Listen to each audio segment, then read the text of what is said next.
Yeah, struggling a bit with the angle and things. Struggling a bit with angle. See what I can do is like that. No. Right. Yes. I'm struggling a bit with angle here. Let's see if I get something better. No, it's not good. Ah, so, right. So, oops. Right.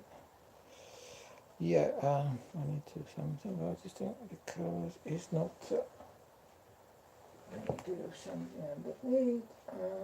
Look. Ah,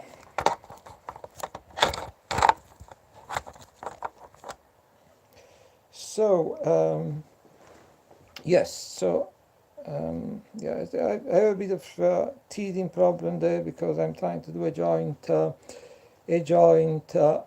YouTube and Facebook live stream.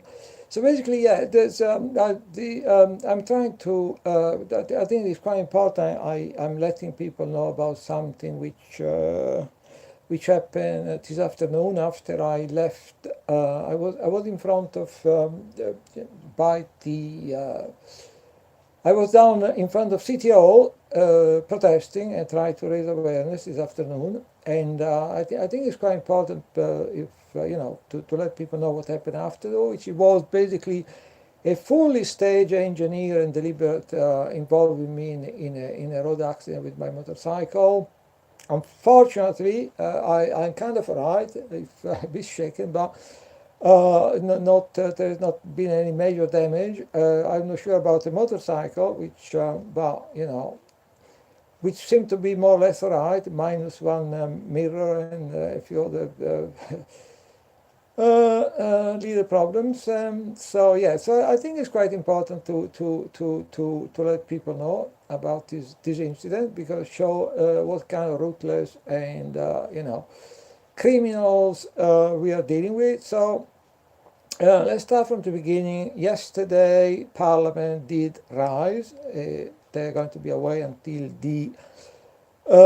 October the 9th, so there is no parliament. There, so it's quite pointless. When the parliament is in recess, I mean, there's nothing very much going on there. So I thought of finding some alternative venue to protest and also raise awareness about what is going on. So I decided for today to go down to City Hall.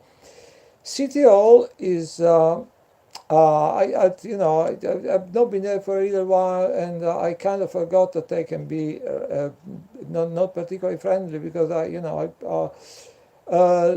if I'm around Parliament, even in front of Downing Street or on College Green, where the House of Parliament media assemble, usually I get very little hassle from anyone, from the police, from anyone. I mean, it's just pretty straightforward, maybe because they know me. But in all the previous occasions when I was down to by City Hall, I mean, I did kind of forget a bit, but I was getting a lot of hassle and thing, and so I went down there. I positioned myself in front of the entrance of City Hall, just in front, and so I had my placard, I had my literature, and I was shouting my slogan, like mainly the thing I do most of the time. I like campaign of harassment, sanctioned by the authorities, destroying innocent lives. That's my main slogan. I have other ones and stuff. So I was doing my slogans quite loudly. Someone came out from City Hall to want to have a look at my leaflet. I gave him a leaflet. We had a little, very friendly chat, and then he went back into City Hall. All this stuff is all on the body cam video I took actually. So I was there for say half an hour. I was feeling it was feeling quite good. I mean, a few people took the leaflet. I was quite relaxed and stuff. And then I get these three security people coming to speak to me, and basically what they were saying is like. um, what they were saying was like uh, all the pavement all surrounding City Hall, which is, is the seat of the Greater London Local Authority. All the pavement surrounding City Hall is all privately owned by a corporation, which I believe is called, my God, is called London More or something. Which I think, to be fair, I was told before, but I kind of forgot actually, and I've not been there for a little while. So, so we had quite a bit of a heated exchange, but I didn't want to challenge them. I say like, you're not allowed because this is a private space. It's like, and so in the end I desisted from being there, but. But we have a bit of a heated exchange, and I pointed out that this is the area in front of the seat of the local government in London. So, to have it privately owned, so the corporation decide who's allowed to be there in front of City Hall. They may say like, oh, it's a private property, so the mayor of London, Sadiq Khan, is not allowed to, they can decide, it's private property, they can exclude people, or they can make a list of people they exclude from transiting on this pavement. So they can say like, Sadiq Khan is the mayor of London is not welcome to in this area because which is privately owned, so he can get inside. I'm making an extreme example of the absurdity of the situation. So we have this space leading to City Hall, where people may want to protest or to do any kind of sociable and social engaging in all kinds of sociable is activities, which is actually completely privately owned. Like a lot of spaces in London, people they don't have any idea what is going on in London because all Little Square, Little Gardens, they don't have any idea that all this stuff is being sold out to big corporations. It's privately owned, so they can close it down if they want. They can decide that certain people are not allowed to be there. Obviously, you can't protest because it's a private property. So it's totally obscene. Is the show is one indicator of the level of staggering and unbelievable corruption we we have to deal with in at the moment in this country, in the United States, in many European countries. So we have a bit of a heated exchange when I pointed out to them that. That the absurdity of the situation, which is the payment around City Hall, which is the seat of local government, is owned by a private corporation, which I believe is called something like London More or something. So, okay, we are in this danger. Then they said to me, like, there is this little elevated little garden on the left-hand side of the building.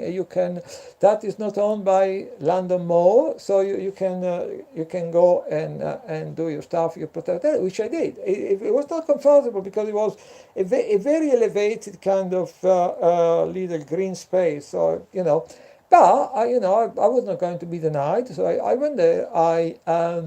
So I spent maybe in all I spent a couple of hours around the building, City Hall. But I had a distinct feeling for all day that by going back to City Hall, I was making myself definitely very unpopular with certain people. So there was this thing at the back of my mind. You can feel sometimes when they even without crossing any line, you're crossing some of their line. So yeah, and also all this stuff is is should be all on Bodycam, including my exchange with the conversation I had with them, a conversation I had with a few other people and stuff, which I still need to work on the video because it's probably very uncut now. It's so I need a bit of attention to be shared and things. But so yeah, so I was there a couple of hours. Then I went to pick up my motorcycle, which was parked close by, and I started making my way back to North London. I'd like to think that I'm very skilled on a motorcycle, that I'm very safe and things. But the thing of I always think like I can deal with any situation the traffic throws at me. But if someone is setting out to deliberately cause an accident, there's nothing you can do about that. So in a way, you're a bit of an hostage because they can kill you very easily. I pretend it was an accident. So, by doing certain thing, when in certain situations they can easily kill me, and then they can pretend it just was an ordinary road accident. If I mean, with any user of the road behaving in a rational way, I feel totally safe. I feel totally in control. I feel very skilled. But if people start doing all kinds of strange things, then obviously you don't have any defense against that. So I was coming back to North London on my motorcycle, and all of a sudden there was this guy, which I think it was on a scooter, and he was all the time. It was like a bit like he was talking me a bit like. It was very close by, then he disappeared for a while, then I found it again at traffic light. So I didn't want to make a lot of that. I mean, I just made a little mental note, but I don't know, it seemed a bit strange. It keep like popping up, disappearing, popping up. So then at some point, I was going, it was just in front of me.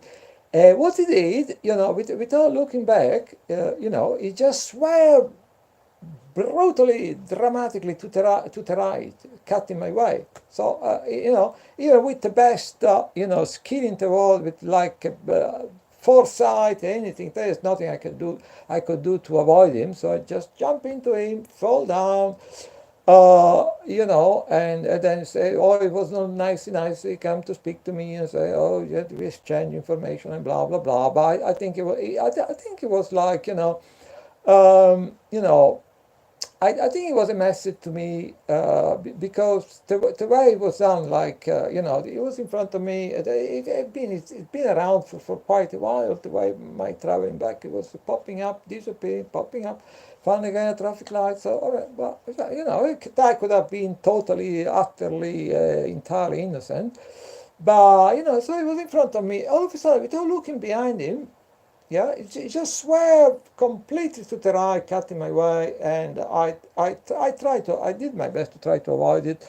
But when someone do something like that, you don't have a chance. So I hit his motorcycle. I was at the wrong angle, so he managed to stay up. I fall down, and then it was after that. It was all nice. He gave me his phone number, etc. One of the mirror completely fall off, and now it's a bit of a, so it's, I seem to be alright, but I completely fall on the road, but I seem to be alright. The motorcycle seemed to be alright, apart from a few things which probably going to cost quite a bit of money to sort out.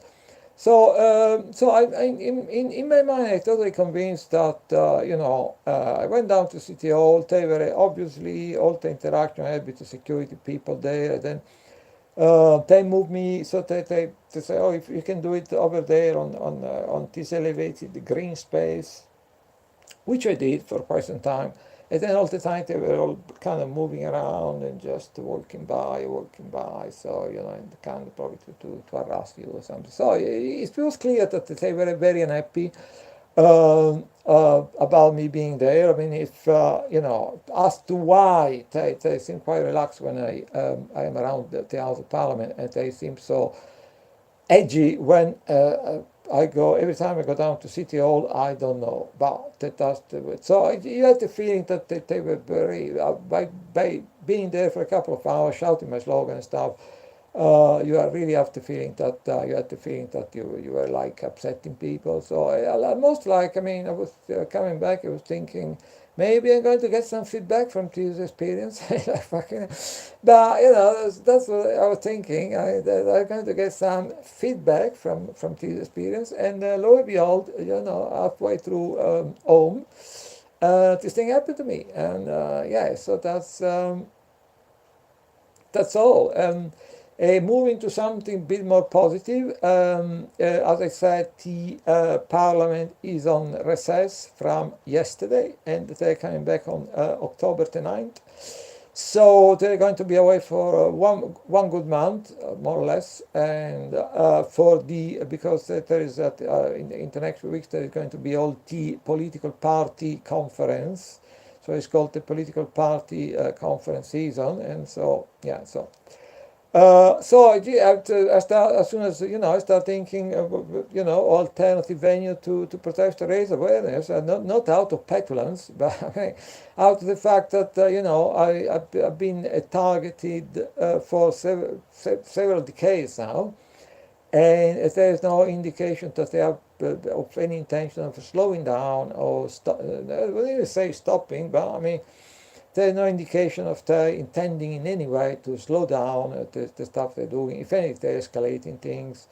So yeah, what was I supposed to do? To say thank you very much, and like so yeah. So they keep they escalating thing. I keep protesting. If they want me to stop protesting, I mean, there was a very straightforward and direct way for them of doing it, which would be to stop pestering me, making my life totally unlivable and miserable and horrible and horrific. So if they, but obviously they don't operate like that. So I mean, there's like they want you to stop protesting about what they do, but the way they do it by picking up a hammer and hammering your head and to see if that works. That's their idea of stopping you from protesting. So they're probably not even considering the idea of like leaving me alone or anything. That's not an option for them. In terms of their mindset, it's not an option. So they keep pestering me, making my life very, very unpleasant and unbearable, and I keep protesting. So the parliament is going to be away until the October 9th. So I start thinking about alternative option to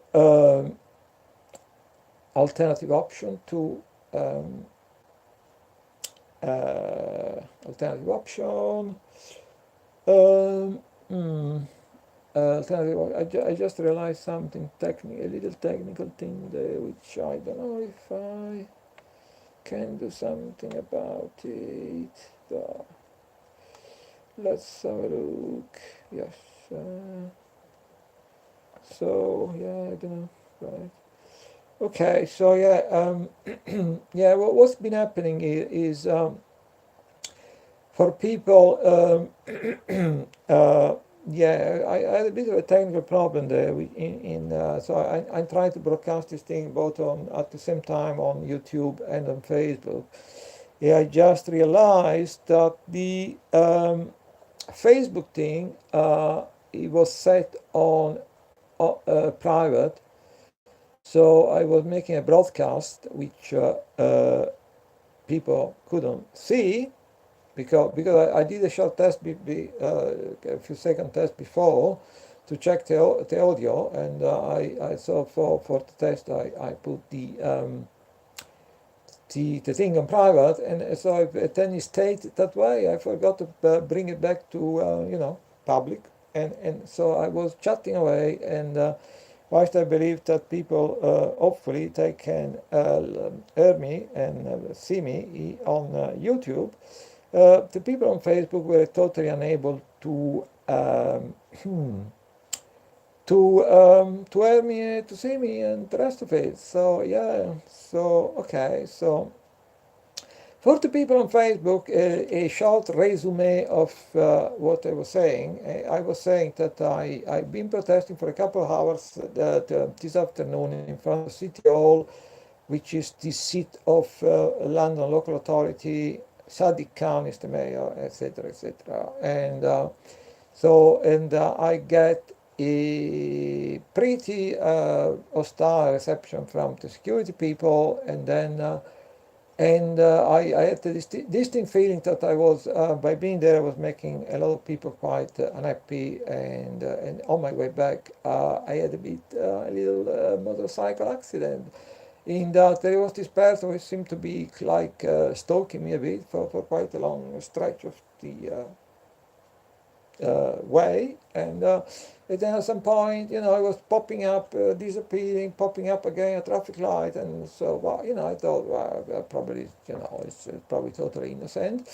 You never know, but I mean, it was a bit conspicuous, but then again, who knows? And then I was, yeah, it was in front of me. All of a sudden, without looking back or checking back, it just swept completely to the right, blocking my way. And so I bump into him. I fall down. The bike fall down. Fortunately, I'm more or less alright. The bike seemed to be more or less alright. So yeah. So that's what I was saying. And moving on to something a bit more positive. I was saying. Moving on. The Parliament is in recess until October 9th because for a little short of a month, because now is the month where all the political parties are having their annual conference. So it's called the political parties conference season. So the Parliament is being shut down for a month. So I started thinking of alternative venue to protest, to try to raise awareness. And as I was saying earlier on, not because out of petulance, but because I've been targeted for a very long time in my life. It completely destroyed my life. It completely destroyed my health. It's completely destroyed everything. It made it totally impossible for me to have any kind of normal life. So at this point, at this late stage, is what it looks like.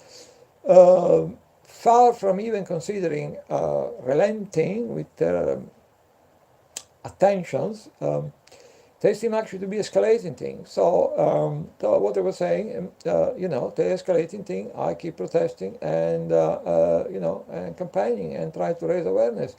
So as I was saying earlier on, I mean, it's part of their mindset. They probably, I believe, they probably don't like what I do quite intensely. They dislike it quite intensely, and would like me to stop. But as part of their mindset, that they're not considering like the straightforward way to make me stop, which wouldn't even be like leaving me alone, but at least slowing down in their criminal activities.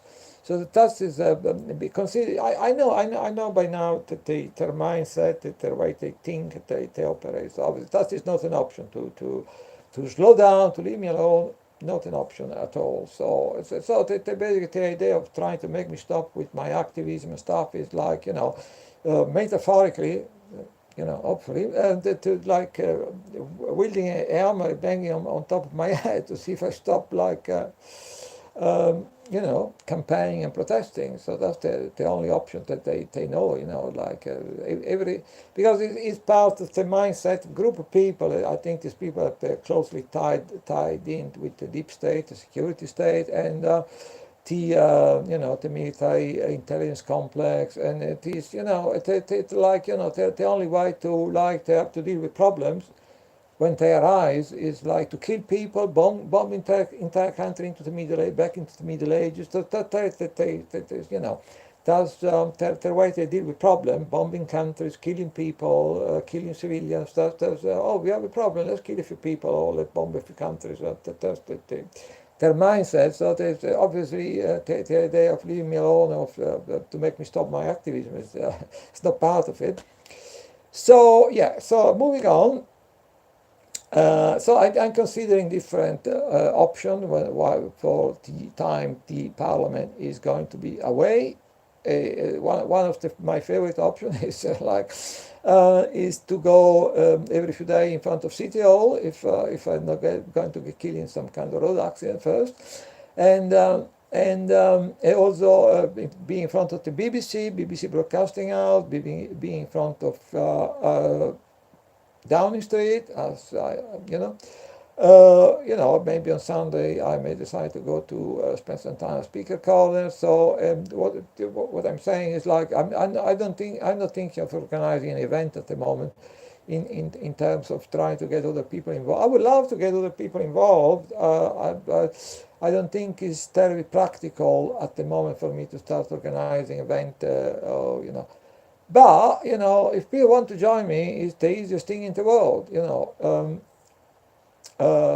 My telephone number is in my profile under the About tab, so it's very easy to find. And anyone who want to join me for even for half an hour for on one off occasion or whatever, all they have to do, pick up the phone, give me a ring, and say like, "Oh, can we agree on a time and Thursday in front of BBC Broadcasting House at 5 o'clock or something, or 4 o'clock or something." Yeah, that's all they need to do, because I'm very flexible. As I'm not organizing any event, any structured event at the moment, I can be very flexible with location and time. So if people want to get involved, I am not going to organize an event for the time being. But if people want to get involved, it's very easy for them if they're interested. I mean, pick up the phone, give me a ring, and we can decide on a time and a place. Which I'm even very flexible, about the time and the place. If people want to be BBC Broadcasting House, usually very friendly environment. If people feel more comfortable there for one occasion, we can go there or something. So I mean, it's up to people. I will carry on doing what I'm doing. If people want to join me, it's very easy for them.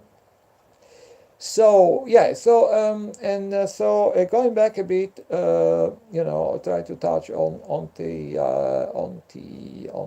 main development in the TI world, and which is also development in unfortunately is development in TI world is also development in this deep security state world, because the whole thing is closely tied together. So yeah, Brian Harvey, I mentioned Brian Harvey before, and so I was actually very keen to be at this last airing at Ivory Corner Magistrate Court. I wanted to be there. I organized an event to try to involve a few other people or targeted people. But the evening before, I was told that Brian, to avoid any aggravation, or apparently on the previous occasion when the airing was adjourned to September 9th, I think it was.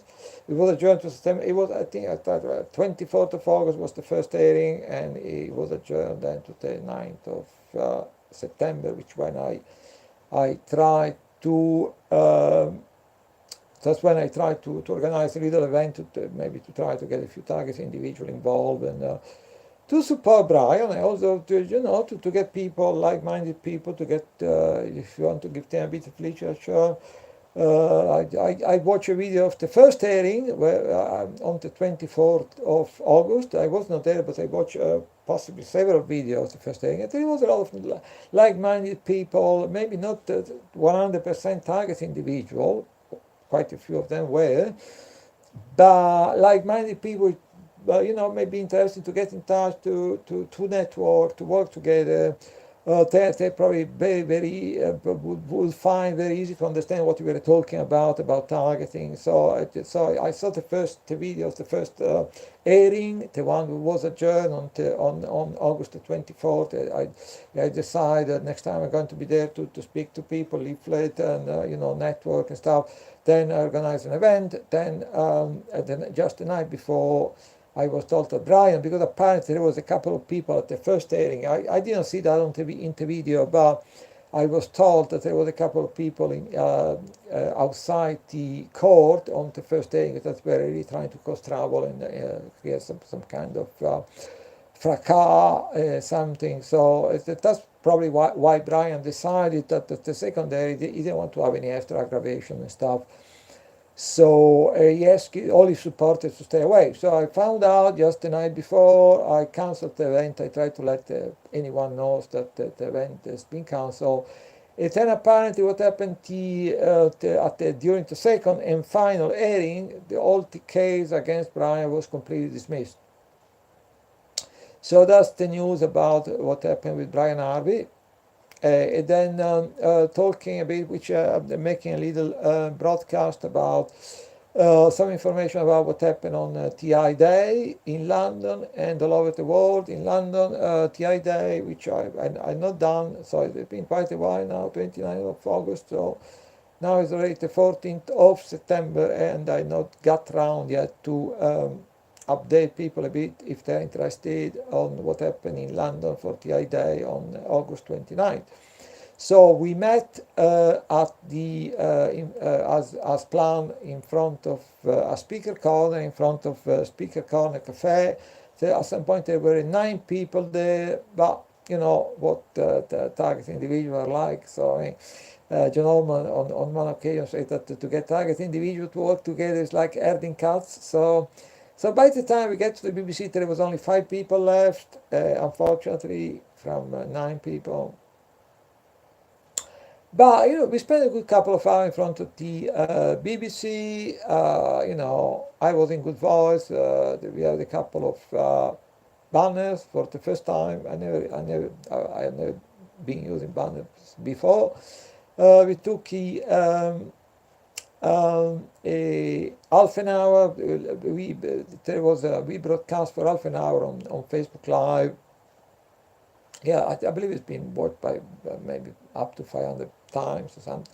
The video is still a bit rough, raw. It probably needs some. It would be one of the things I would like to do when I find the time and the energy is to actually cut down get rid of all the kind of bits which are not really just to edit it down maybe to a nice you know it uncut. To edit down maybe to a nice 5 minutes video when you can see the main event of people, the conversation and thing, and get rid of all the rest, and then maybe repost it. So yeah, so we had 9 people to start the day with, and then by the time we got to the BBC, there was only 5 people, and then that included Marcin, Pauline, Betty, Josie, and Richie. And then by the time we get to the cocktail, to our bit of a social, there was only 4 people left, and so it didn't last the entire day. I saw that people were organizing shorter event from all over the world. I was a bit ambitious. I thought it was going to be 11 in the morning to kind of pub closing time in the evening, so like 11 to 11 kind of thing. And that was a bit ambitious because on the night before, I think that they fried my brain all night, so I couldn't get a single jot to sleep. So by the time it came to 6, 7 o'clock, you know, people kind of everyone like went their separate ways and things. But you know, but then there was a lot of other events in. I believe in many locations in the United States. It does include, I think, Las Vegas, does include Philadelphia, Chicago, and that's probably the 3 main ones. But then I believe in terms of if people are getting together with a few placards in a city center, probably, you know, I think a dozen of cities probably they were, you know, involved and things. Then there was an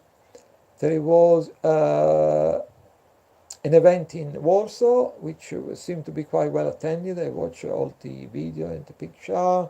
There was an event in Paris, which seemed to be slightly less well attended, but there was a few people there, and I watched all the video and the pictures. So I think there was some indoor event in Rome, which I think there's probably some video available, but I didn't come around to watching it. I think they choose not to create any Facebook events, so it made it a bit more difficult to, for people to be aware of their activities.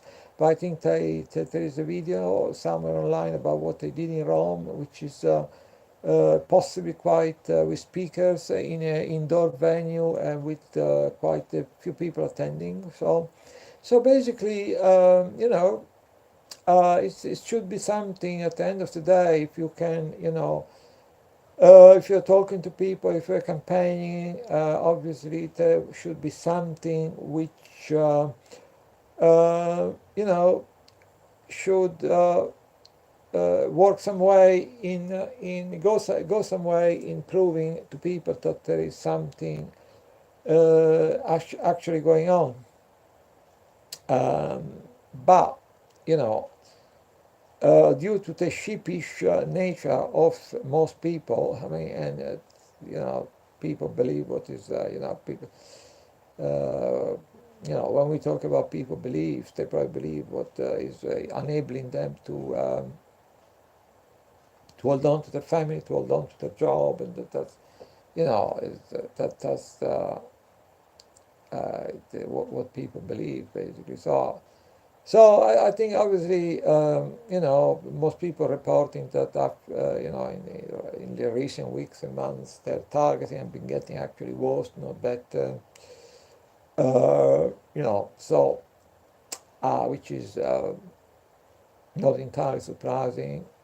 As I said, because the mindset of these people, like that, they only the only way they have to, the military intelligence complex, that the only way they have to deal with any difficulty or problem or anything arising, they just either kill a few people, or bomb a few people, or drone a few people, and or destroy the entire infrastructure of a country. That's the way, the only way they know how to deal with any kind of situation. So. But and so I think this what they're doing to us is very close to the main activity of the deep security state. They taking a very close interest in what they're doing to us. Basically, at the moment it's just affecting directly a relatively small number of people. It's like an experiment. Like we're let's try to find the best ways to control people, to suppress their lives, to manipulate them. In the most intensive 24/7 way. And I'm sure from their totally insane and psychopathic point of view, they think they're probably learning a lot from what they're doing to us. That they probably think it is, they're learning a lot. They're learning a lot how to control people. They're learning a lot how to suppress the life of certain individuals. They learning a lot on how to manipulate people, to manipulate their mindset. Then also all these lovely, electronic devices, microwave devices, they're testing on us, and they wouldn't be able to develop them without testing them. It's the developing testing thing, like when they they all the time spending a huge amount of money in defense, so called, in inverted comma. Into defense industry and developing all this new weapon system, and and then after they develop a new weapon system, they had to start a little war, so, because it's the stuff need to be tested. If you talk about all kind of nuclear weapon, when they were developing them in the 50s, in the 60s, they were blowing up nuclear bomb all over the place, and in the Pacific Islands, everywhere, in bunkers, because this stuff you need to be, any kind of weapon system, or even if you talk about technique of social control and manipulation, which get at some point being weaponized, it wouldn't go anywhere if they wouldn't be able to test it on either bombing an entire country to back into the Middle Ages for certain weapon system, or like completely destroy the life of totally innocent people to test these microwave weapons. So they need to test it. So yeah, so basically it's all done by, I believe, by loosely, we can say loosely that it's all done as part of all the other activities of the military industrial complex. And we are there's a, it's there is a bit of a cognitive schizophrenia whereby the information is out there, but you shouldn't expect people to pay any attention. So I mean, so we have all the patents of some of these technologies. We have all the list of at least some of the institutes of research which have been involved in this kind of research. We have apparently a lot of this stuff was being done by the U.S. Navy. A lot of this stuff, but as amongst others, I mean, and then we have evidence that the five big sisters defense company, Lockheed Martin and Raytheon and Northrop Grumman and the rest of them, Boeing were quite actively involved in get commission a certain side of the research. So it's a part of it's very close to the art of this psychopath. In the stuff they're doing to us is very. I'm sure all the top psychopaths in the deep security state, they keep a close eye on this stuff and this research, if you want to call it research. A lot of things in the system of control is unraveling. So the more the reason why they're really heavily invested in keeping an eye and promoting and carry on with this kind of research, how to control, how to suppress, how to manipulate a small number of people now. But I think if they thought they could get away with it, obviously they would roll out all this technique and technology tomorrow on all kind of political activists, maybe even people like being once to a green protest or ecological protest, it would be carpet. So if they thought they could get away with it, whistleblower, needless to say, and stuff. So yeah, and people say, oh, it's nothing to do with me. Well, wait and see, because they're already doing a lot of pretty Orwellian thing to affecting a lot of people and travelers and poisoning people with GMO. And there is an interesting old Guardian article saying that in this country, since the 40s to 1979 apparently, they've been disseminating all over the country, spraying things including viruses, bacteria, heavy metal, all kind of obnoxious substances to see how that was going to affect the population. So we have a huge amount of information about the criminal activities, and another thing is there is this patent system whereby if someone tries to register a patent and it gets obviously screened by some offices, some elements in the get screened by some element in the military intelligence complex. So that if they see that the patent can in any way referring to something which can in any way be weaponized, what happened that the patent get appropriated, I wouldn't say stolen, but appropriated by the military intelligence complex and completely disappear from sight. So the whole thing goes completely dark. And apparently, I've been told by reliable sources that in the US, for instance, they have a specific office working with the military industrial complex, screening, as officially screening all the patents which get registered, And we have a grand total, I believe, at the moment. People have been researching this thing and looking into it.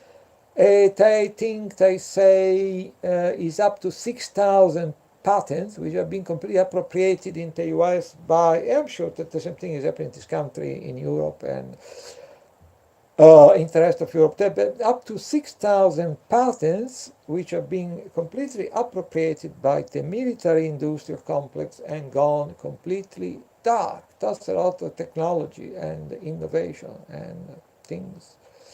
So it does go on to move on to suppress science. Suppress science. If they if they develop a certain technology and deploy certain technology, but the ordinary people are kept completely in the dark. If you try to talk, to try to explain to them about this technology, they think you're crazy because, no one from the BBC, Sky News, and the Telegraph, the Daily Mirror, the Daily Mail, they never told them about this stuff. So if you all of a sudden you talk to them about this technology, they never heard about it. The BBC never told me. You must be crazy. So yeah, so that's the way it works. So as I said, now the Parliament is in recess. So I'm considering, location like to protest, raise awareness, location like City Hall. If I don't get murdered in some road accident first, and today I think it was a bit of a warning. They were not really trying to hurt me, they're just trying to warn me. 10 BBC Broadcasting House, in front of Downing Street, speaker calling on Sunday, and I playing with the idea of things, things seem to be getting a bit desperate for targeting individual. I think the desperate situation requires desperate measures. So I'm also thinking maybe I may go back to outside the Ecuadorian embassy with a megaphone, try to make entirely clear to Julian that we are not hostile to him, but we are. I would have gone there a lot earlier. But now it's been possibly up to 6 months that Julian has been held in totally incommunicado, apart from his legal team. So he can use he can go online. He can use a mobile phone. He cannot use a landline phone. He cannot receive visitors, apart from a member of his legal team, which is a very reduced and limited kind of interaction. So it has been going on, I believe, for 6 months, on top of the fact that he's been living there without daylight, without sun, without medical care for now it's more than 6 years now. He obviously is, the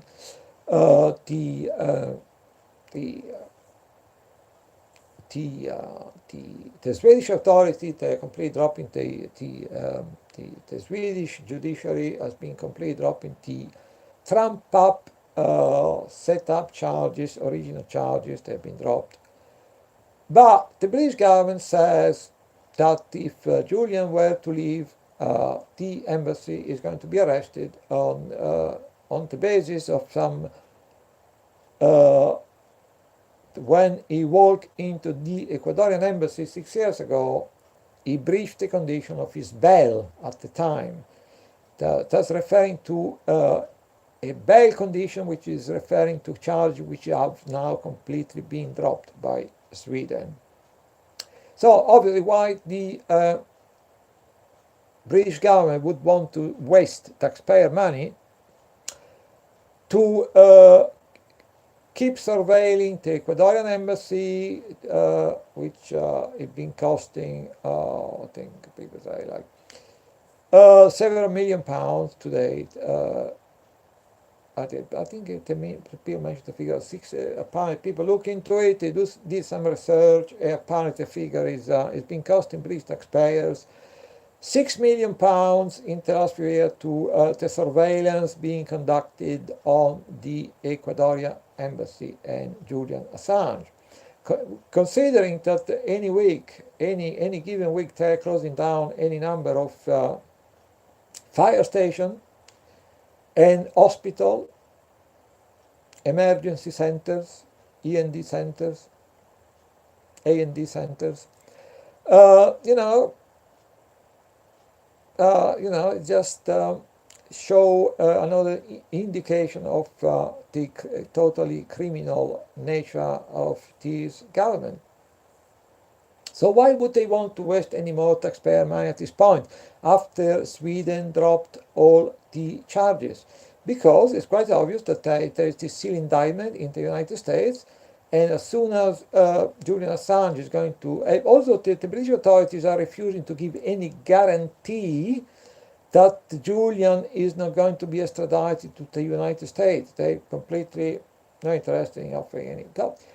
Why? So why they keep wasting taxpayer money in the surveillance of the embassy, etc., etc., at the time when, since 2010, also police surveillance of the embassy at the time when, since 2010, the number of the police force is being cut from 2,000, 250,000 in 2010 to to 200,000 now. So it has been a cut of 50,000 member of the police force, which one of the reasons why at the moment we have a worst murder rate that in London that in New York. Yeah, and one of the reasons why we have all this stabbing and and acid attack all over the place. But they see fit to keep wasting taxpayer money in all this context of basically the country falling apart because of austerity and all the cuts they made everywhere, fire station, NHS, police service, I mean, cutting, and everything is falling apart. But they see fit to still waste some more taxpayer money in, surveilling the Ecuadorian embassy and surveilling Julian Assange.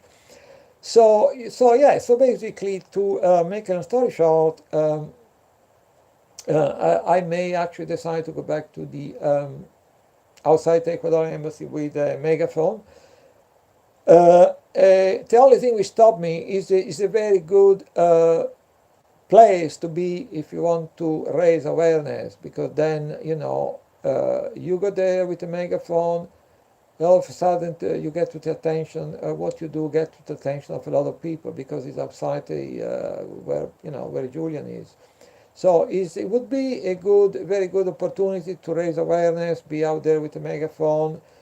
We did it before 3 times last year, between August and September, just 1 year ago.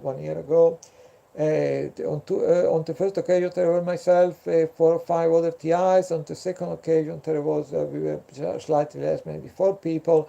And then I did one last time, I think it was possibly mid-September last year, and unfortunately the third time I was there on my own, and the idea was to use a megaphone. We made a lot of videos, they've been watched a lot of times by a lot of people, which shows that if you use the situation, the persecution, the political persecution of Julian Assange can be also a good platform opportunity to raise awareness about targeting. In the same way, many targeted individuals have been thinking like, Brian Harvey is going through all this, whistleblower persecution, and we want to support him, but also we think, that may help to raise awareness about what goes on with targeting. So, yeah. So basically, to make a long story short, I think I touched on all the things I wanted to talk about, which was TI Day in London, TI Day all over the world, the fact that I get a little bit of a warning this afternoon when after City Hall, you could see that they were not happy about me being there. I have the video of my rather heated exchange with some security people there. So, and I was kind of thinking like, I'm going to get a little feedback from this, because they're definitely not happy about me being there. So I was riding my motorcycle back to home. Halfway through the road, this guy, I keep seeing him popping up in a traffic light and thinking that either we were going the same way or what's something else. So I kind of spotted him because I keep disappearing and reappearing after a while and stuff. But may have been totally innocent. And but then at some point we were coming up north, and he was in front of me, completely without looking behind him. He completely swerved to the right. I mean, big time, completely from the going from the left of the road to the right of the road. Completely swerving brutally, and without looking what was behind him. So yeah, so I bumped into him. I tried to avoid it at the last moment, but it was impossible. It was on the left of the road. It completely, all of a sudden, without looking behind him, he just moved like that, perpendicularly to the road. I mean, I was behind. Tried to do my best. I did my best to avoid him, and I bump into him at the wrong angle. I fall down, and I think that was a little warning for a little warning for myself to how easy it would be to. I don't think they wanted to hurt me, or to hurt. It's not meant to cause a lot of damage either to myself or to the motorcycle. It was more like a warning, but the message is how easy it would be to cause a lot of damage. I mean, I know it will totally be easy, just enough for a car to make slight contact when you go pretty fast on some,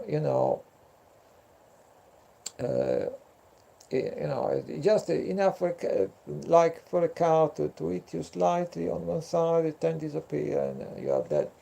So I think that was a little warning. That it was not meant to cause a lot of damage, not to myself or the motorcycle. I fall down flat on the road. But, one of the things I have to write clothing for riding a motorcycle, so I have leather all over, leather jacket, a good helmet, leather jacket, a good helmet, leather jacket, leather trousers, and leather boots and stuff. So if I probably, if otherwise I would probably fall down. I would probably cut. If I had normal clothes, I would probably cut through the clothes and get to the flesh and maybe get even further to the bone.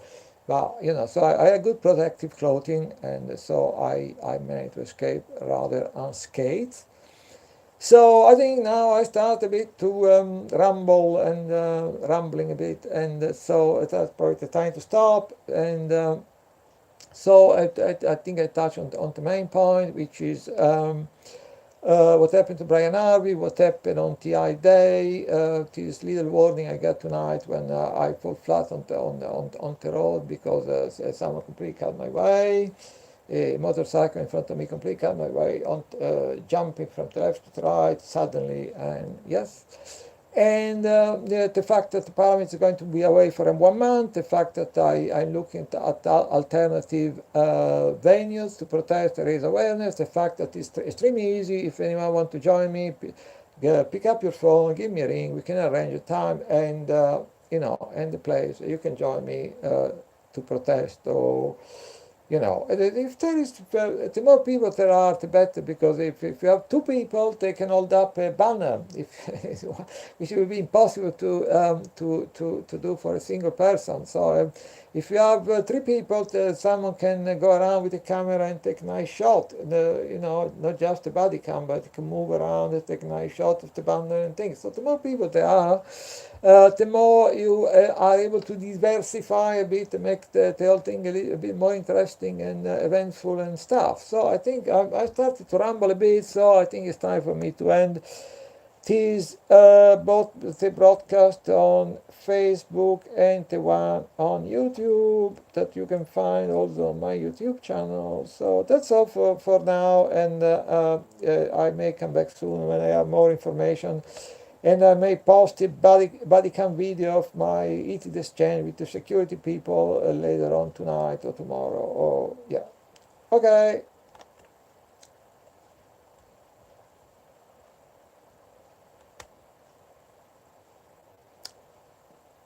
The video is ending, and Right. Okay. Right. And now, as for ending the YouTube video,